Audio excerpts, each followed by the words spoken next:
Well, two teams were impacted by the Rockies blowing it late in the ninth inning to the Cincinnati Reds. Well, and it wasn't just the Reds. The St. Louis Cardinals and basically the rest of the NL Central is in quite the logjam. Who's going to catch the Brewers, and can the Rockies bounce back from arguably one of their worst series of the season?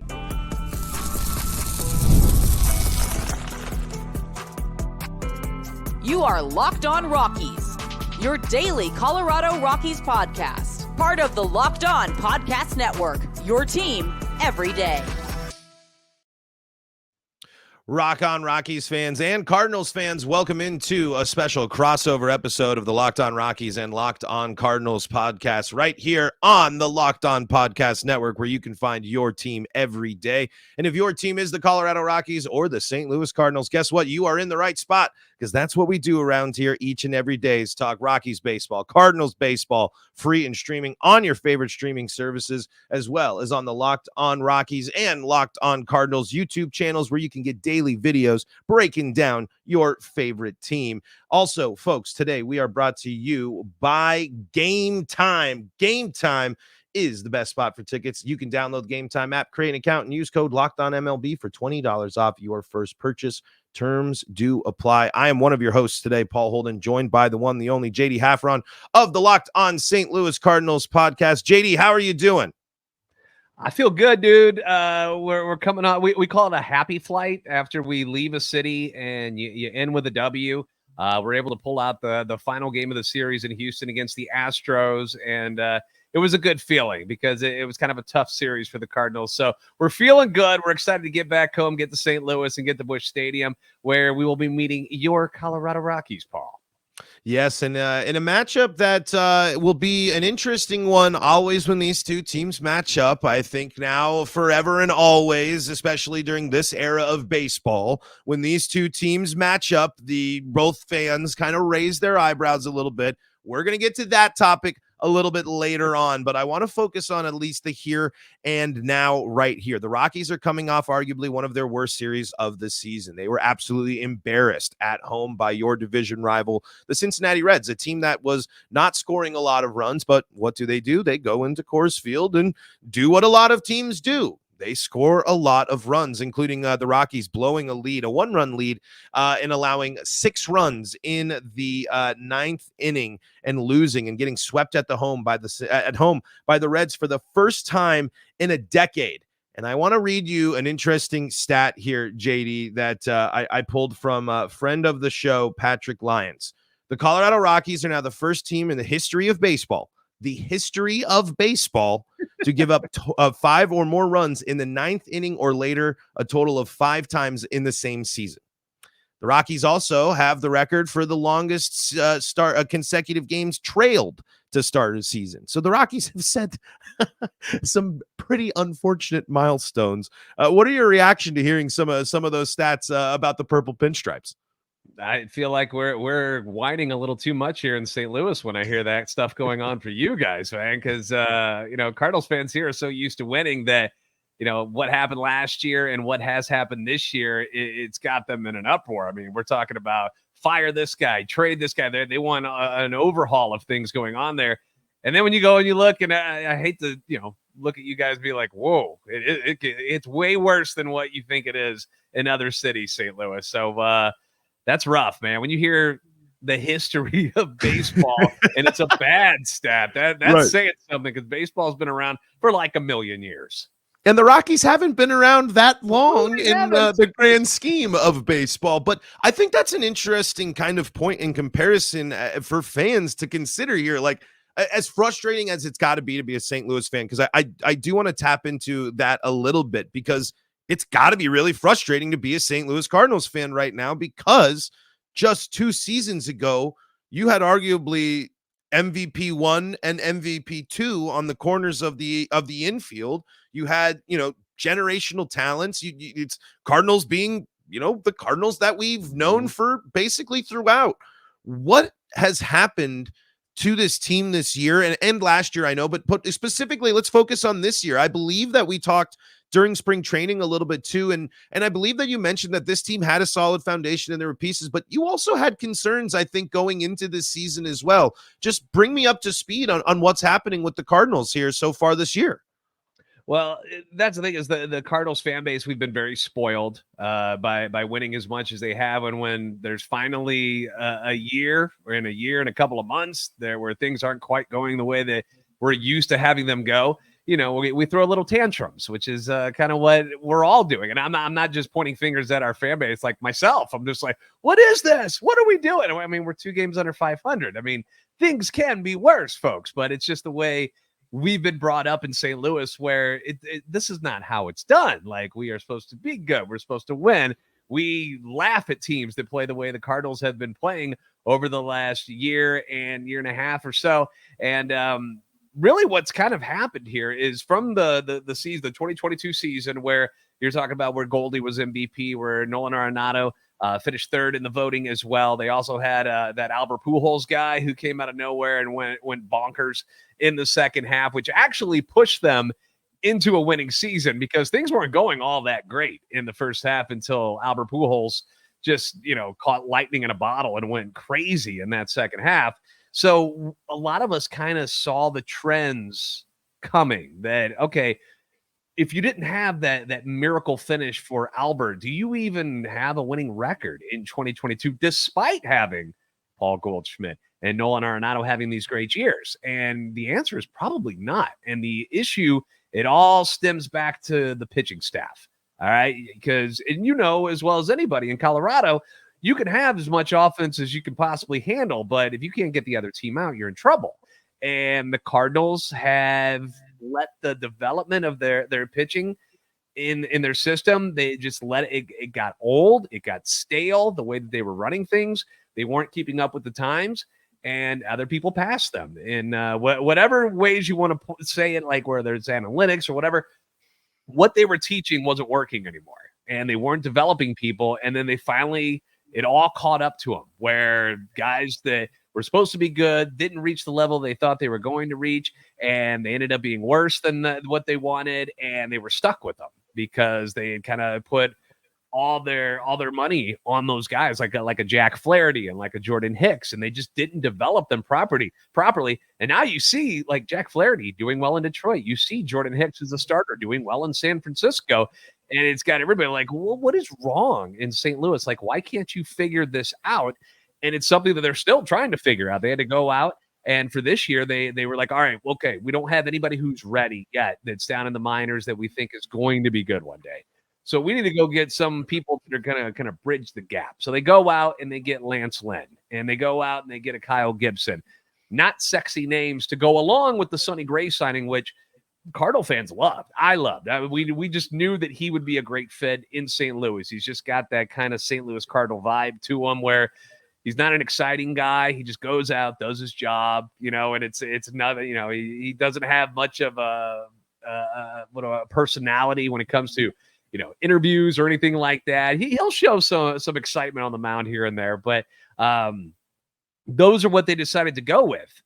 But they were still stuck with the Steven Matz contract, which has not worked out. And they just don't have anybody that is ready at the major league level yet to be that number 2. They got a Miles Michaelis who's still there. I mean, this rotation is, 30, 40 years or older in every pitcher that's in it, that when they're healthy. And that was where the problems were last year. This year, the pitching staff's been better, but the offense, which was supposed to continue to be one of the better ones in the league, we're not saying that they should be top 5, but you think top 10 when you hear names like Goldie and Arenado and Nolan Gorman, and you're supposed to have Jordan Walker and Lars Newport, and you have all these guys, you're like, okay, they're going to be fine. Wilson Contreras. And the first month of the season, they were terrible. Wilson Contreras was the only one that was hitting consistently. And then JD Martinez broke his arm when he was catching. So he was out. And ironically, the whole team started hitting after Wilson goes down. So that's pretty much the season in a nutshell. They've been playing very good over the last 2 to 3 weeks.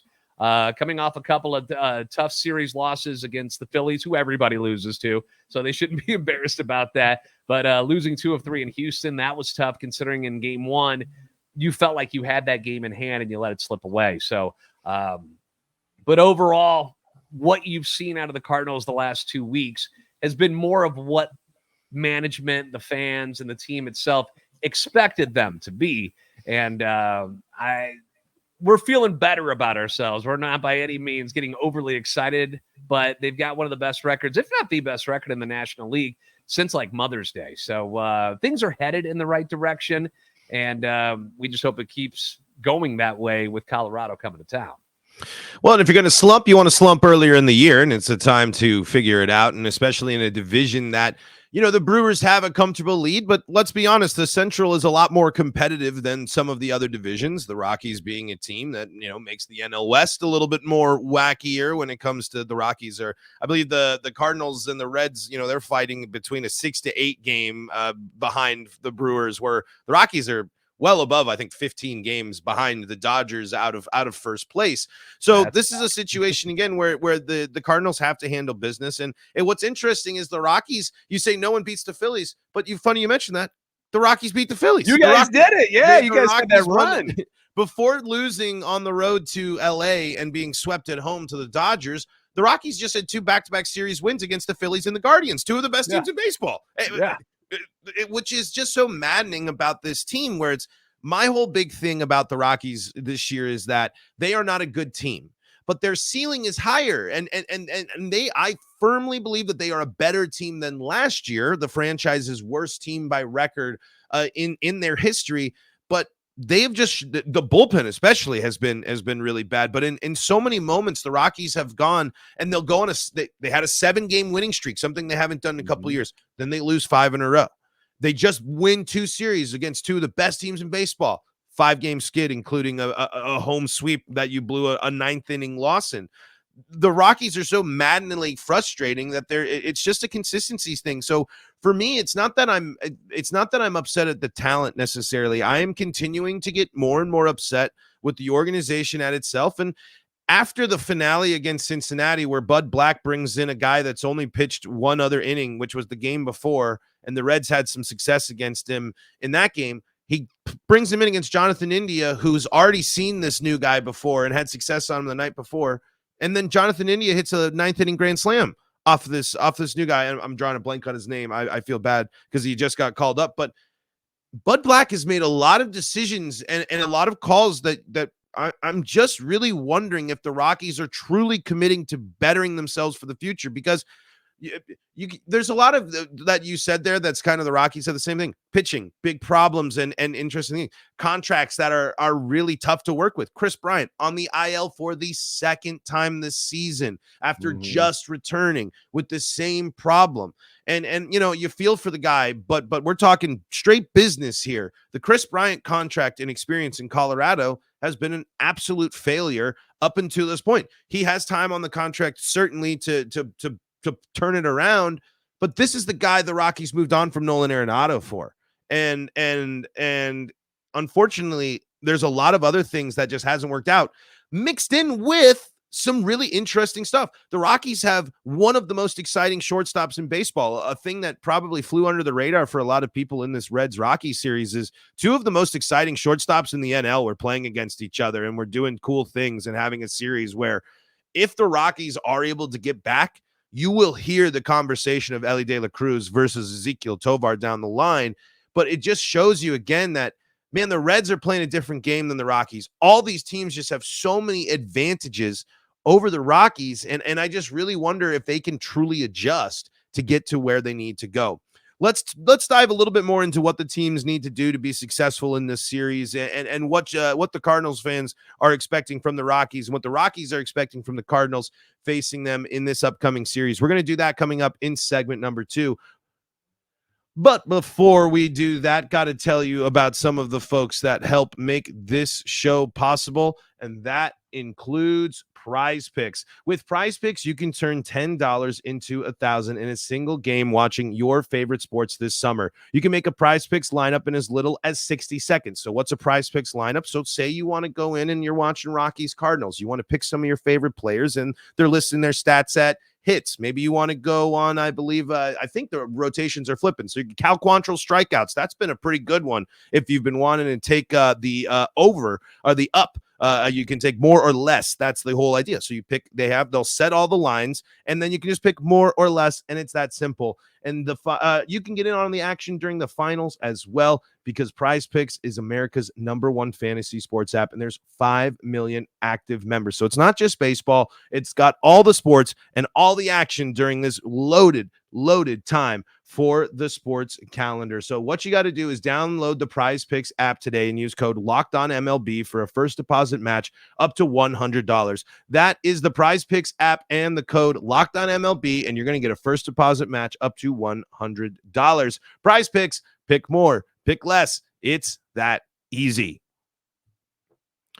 This is the Locked On Rockies and Locked On Cardinals podcast right here on the Locked On Podcast Network, where you can find your team every day. We were summarizing the frustrations and storylines leading into this series between the Cardinals and the Rockies. But Cardinals fans, you got to be looking at this series as a chance to lick their lips. They just saw a division rival light up this team in their own home ballpark. The Rockies are notorious for being one of the worst teams on the road. I mean, this is another situation, I think, for a team like St. Louis, and I have this conversation a lot on crossovers, but you got to win the series, right? Yeah, this is a chance for the Cardinals. Have not gotten over the 500 mark yet this year, and they're, as I mentioned earlier, they're 2 games under right now.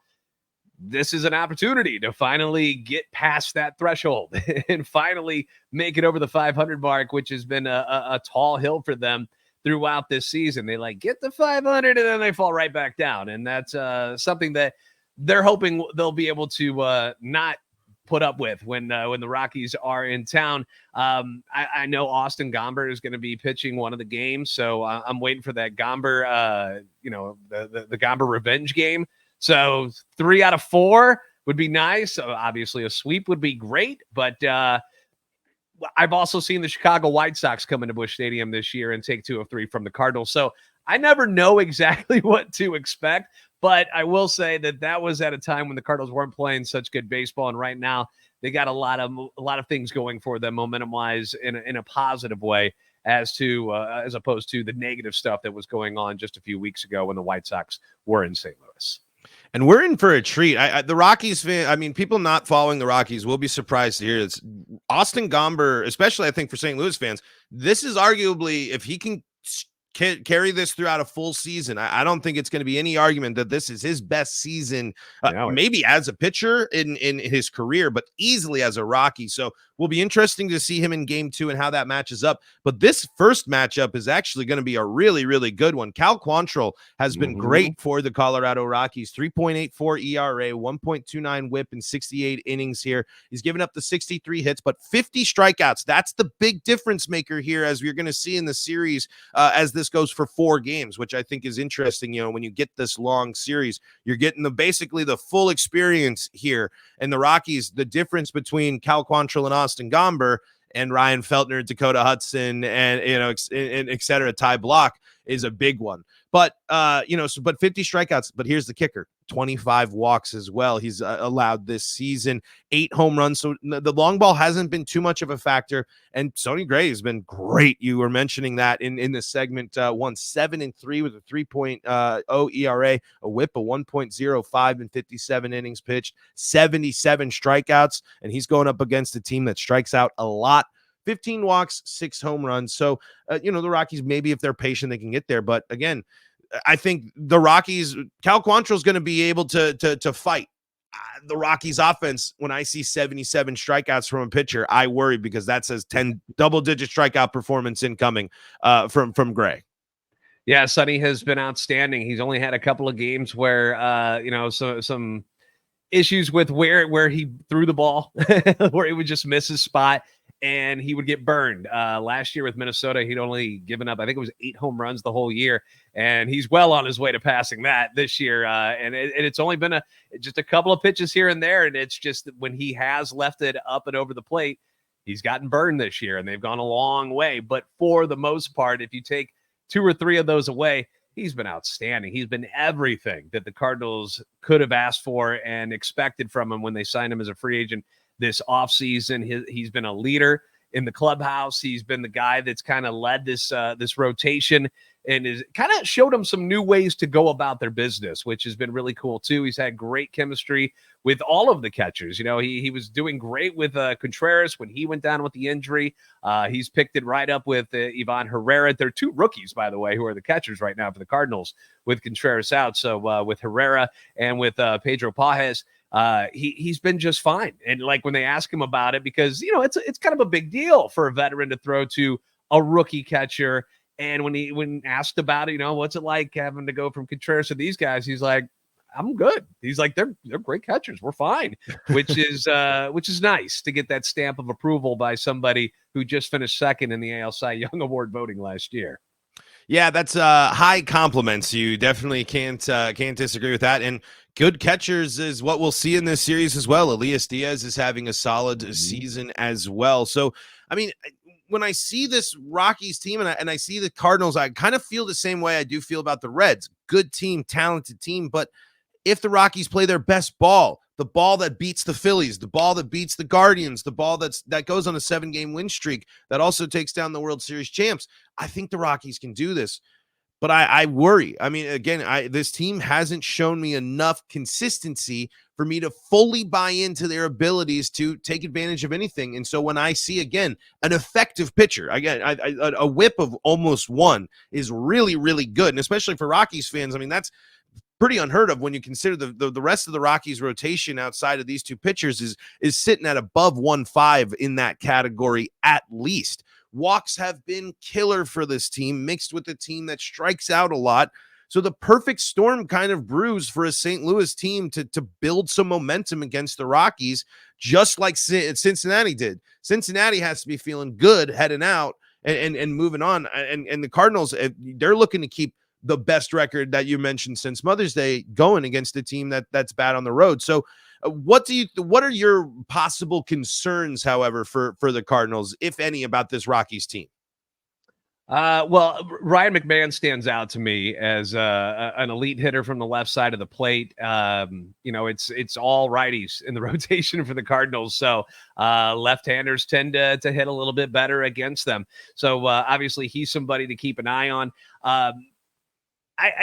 When it comes to the Rockies too, because they're such a young team where it's like a lot of the guys, like Cardinal fans aren't going to recognize a lot of the names that are in the Rockies lineup. And I think part of that might be a little bit scary because you don't know exactly what you're going to get from the Colorado Rockies. Kind of similar to the way the White Sox played the Cardinals earlier this year, where they came in and it's guys that, you know, you don't hear a lot about. They don't have these big baseball numbers that jump off the page at you, but they string a couple of hits together. The Cardinals kick the ball around a little bit, and all of a sudden they've got confidence, and it just rolled for the White Sox in that series. And that's what scares me the most about the Rockies, is that they don't have a book on these guys yet. There's not a lot to really know about them because a lot of them haven't been in the major leagues for very long. So scouting them is probably pretty difficult. And I feel like they could go to the Rockies' advantage because of that, because they don't know these guys all that well. So you got to make sure that you don't put them on base. Obviously, don't give them extra chances. That's one thing the Cardinals have been doing a lot of lately, is kicking the ball around. They did not have an error on Wednesday, but they had made, I think it was 22 errors in 18 games leading up to Wednesday. Wow. For some reason, they're just fumbling the ball. It's a lot of it's on the infield too. And it's a lot of routine plays. And when you give young teams extra at bats and you give them extra chances, they tend to come up and bite you. And that's something that worries me about the Rockies in this series, that I hope this doesn't offend anybody, but you don't want to play down to their level, right? You know, it's obviously not a team that wins a whole lot of games, but you don't want to play down and just give them hope, because you give them hope and then they're going to come back on you. And that's that would be my biggest concern when it comes to the Rockies this week. All right, let's do what the folks I know in the back of their minds are talking. You already teased it a little bit. Let's talk Rymac. Let's talk Arenado. We're going to take a quick break, so don't go anywhere. That's coming up in segment number 3. Before we do that, though, folks, got to tell you about some of the folks that help make this show possible, and that includes Gametime. Gametime got me to the All-Star game last year, folks, on a great deal. It's my favorite story to tell you because it is really the perfect reason that I have now sold. Gametime has now gotten me to some of my favorite concerts. Gametime has gotten me into a bunch of things. It is my go-to ticket source now, especially when I'm kind of last second on a lot of stuff. I got a million things going on, so sometimes I need to wait until an hour, even less. I waited until 10 minutes before first pitch of the All-Star game. 10 minutes. And I got a great deal, and that's because Gametime is the best spot. And guess what? You're going to be going to baseball games all summer. Maybe you don't have tickets for the Rockies and the Cardinals, and maybe your plans are still up in the air. Gametime's got you covered. They're an authorized ticket marketplace of Major League Baseball, which makes getting tickets faster and easier. Prices on the Gametime app actually go down the closer it gets to first pitch. You can see all the flash deals, zone deals, and get the all-in pricing. My favorite thing, you toggle that on, and it's going to tell you exactly what you're going to pay. No hidden fees, all up front. And then my real favorite thing about Gametime, a view of your seat, so you know exactly where you're going to sit for exactly the price that you want. Gametime's got you covered, and we got a great deal for you. When you download the Gametime app and create an account, you can use the code LOCKEDONMLB for $20 off your first purchase. That's $20 off your first purchase. Terms apply. Again, create an account at on the Gametime app and redeem code LOCKEDONMLB for $20 off. Download Gametime today. Last minute tickets, lowest price guaranteed. This is the Locked On Rockies and Locked On Cardinals podcast. We are free and streaming on your favorite streaming services and on the Locked On Rockies and Locked On Cardinals YouTube channels. And we got to talk about it here. The big stars, I think, of this series, and of course, going to be a storyline that I'm sure both teams will be talking about, the third baseman of both of these teams. Ryan McMahon on an all-star pace. Ryan McMahon really having a solid season. 10 home runs, 278 batting average, 34 RBI for him on this year.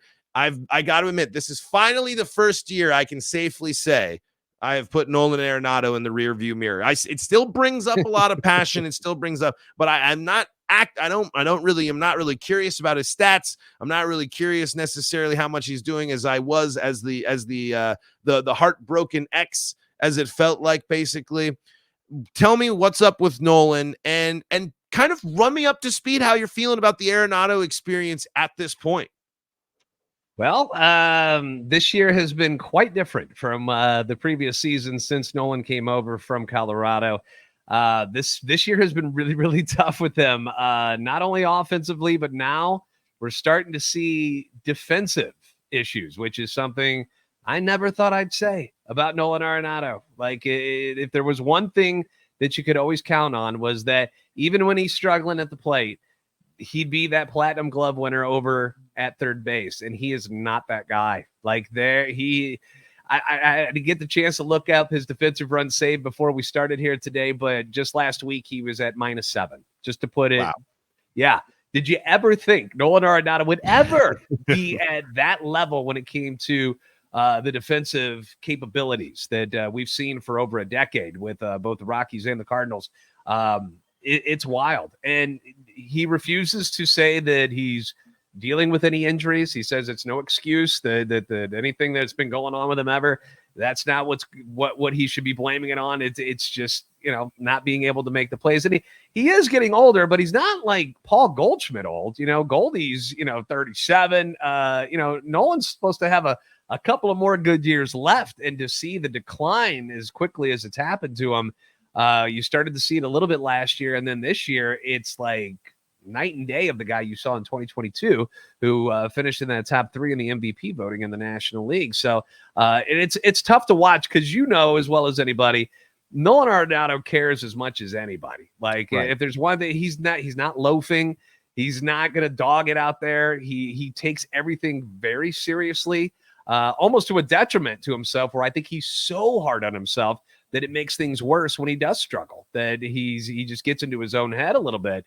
And it's tough to watch this year. It is, because you will still see him make very nice plays. Like early on in the season, he looked like that Gold Glover again. But slowly but surely, as things have gone on, and maybe it's just contagious, the bad defense on the infield, because it's not just him that's booting the ball. I mean, we got Goldie over here dropping balls. We've got, two young guys up the middle, and Mason Wynn and Nolan Gorman, and they're kicking routine stuff. And, it's happened to Arenado on a few occasions too. In Wednesday's game, he had a play that, one of those plays where Nato, you're like, oh, no big, Nato's got this. He would short hop it, throw from his back, like just this, and the classic. It didn't work. It didn't happen this time. The guy was safe. What's happening to this dude?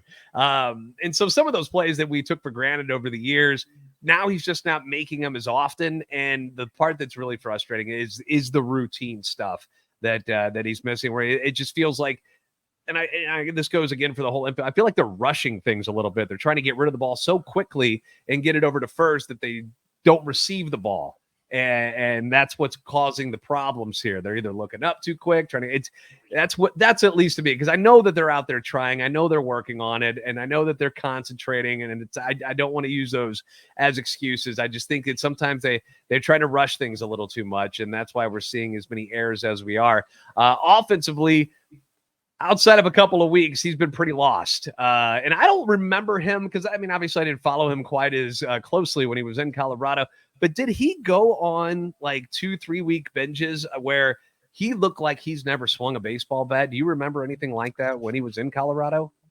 Maybe in the early times, but not often. But bad slumps happen, but he's often, we haven't really seen Rockies players put up power numbers like that since he's been gone. The Rockies had about 1.5-ish years of Trevor Story left with injury and stuff that after the Arenado trade. So I don't, things that I don't remember, did they happen? Certainly. You can look into points where the Rockies really struggled in 2019 after those back-to-back postseason years, and 2020, where the Rockies started off red hot in that shortened pandemic season, the best team in baseball at one point in that shortened season, but then falling completely off and not even being able to go remotely close in a small sample size to get themselves even in those expanded playoffs. I'm sure you can point to some instances there, but it certainly wasn't Arenado's offense that was the concern, other than in the postseason when the Rockies did have, that's where you can say Arenado struggled. There were in big moments in those games. Yeah. He certainly came up short there. That's where you're like, that's where I think for Rockies fans, experiences where they can go back, where it's just like, it's pretty crazy that, in these big moments that we've seen him so confident before, but in the biggest moments for him, he hasn't been the same type of guy. And now for Arenado, that defense, that's such a key thing. And that's a big reason why you buy fully into him. And now, again, that's another contract. That's something that's got that long term. I don't know if the money's necessarily as much of a problem, because, man, if Arenado opted out, what was it, last year or the year before that, I can only imagine what his contract would be right now. So, in terms of, you're looking at the length, and you might start in the back of your mind, but it's also Nolan Arenado. The guy's been a perennial MVP candidate basically his entire career. That's what we keep saying first, as we're like, he'll be fine. He'll be fine. He'll be fine. He'll get there. We're not worried about him. But when you start to see it last as long as it's been going on for now, you start to question, like, maybe this is just him now. Maybe this is just where he's going to be over the final couple years of this deal. He's hitting 252, which isn't god awful by any means, but the power is something that has vanished. And I think part of it too is that pitchers are refusing, how the sweepers become such a big pitch. They're refusing to throw anything inside to him anymore. They're like, all right, we give up. He can hit that over the wall in left field now. And he still can. He yanked one against Houston on Wednesday that looked vintage, Arenado.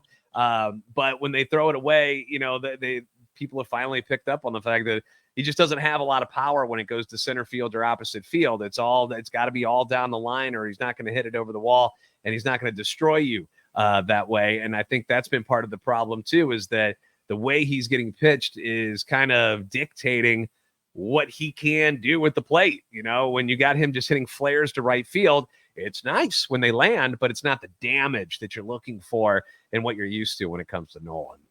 Yeah, I mean it's always tough. You never know how the back end's going to go. Again, we mentioned a little bit. Chris Bryant, MVP, World Series champion, hasn't been able to. At least Arenado's on the field. And you trust him enough to be that great player that he is. And again, maybe you'll be looking back at this slump here in June, at the end of in May and June, and you're like, it doesn't matter because he's on a bender, helping us rage through here at the end of the season. Because that's the type of guy that Arenado is. Yeah. I mean, he's still a player that is desperately missed there by the Rockies, but will be interesting, a storyline to keep your mind on, but something we unfortunately don't have time to talk about. I bet on this in the second game of the series, you're going to see every piece of the Nolan Arenado trade playing. You're going to see Gomber pitching, Montero on the field as well, and Nolan Arenado playing. So if you are interested to just kind of keep your eye on how that's played out, that'll certainly be a factor, I think, in game 2. But JD, where can people go to stay up to date? And if you got a closing thought, you got it. I was going to say real quick for Rockies fans as well, if you happen to be going to St. Louis for the series, Saturday is going to be Larry Walker bobblehead night. Whoa. I should say day because it's a day game. So, yeah, another former Rocky that ended up coming over to the Cardinals near the end of his career and, had a couple of good seasons with St. Louis before he hung it up. But it'll be a Larry Walker bobblehead afternoon on Saturday. So that might be something that would pique the interest of Rockies fans. But, you can find me at JD Sports Radio on Twitter X, also for the podcast itself at LO_Cardinals. We're available there. We're available on YouTube, obviously, as well. So feel free to reach out and interact with us during this series because a lot of Cardinals fans go back and forth and just chit-chat during games, and we're never, sour about anybody from the opposing squad coming in and, talking some ball with us. Absolutely. Rockies fans love to talk ball as well. You can find me at LO Rockies on the X Twitter there, and you can also find Locked On Rockies on YouTube. But until next time, this is Paul Holden saying so long from the Locked On Rockies and Locked On Cardinals podcast.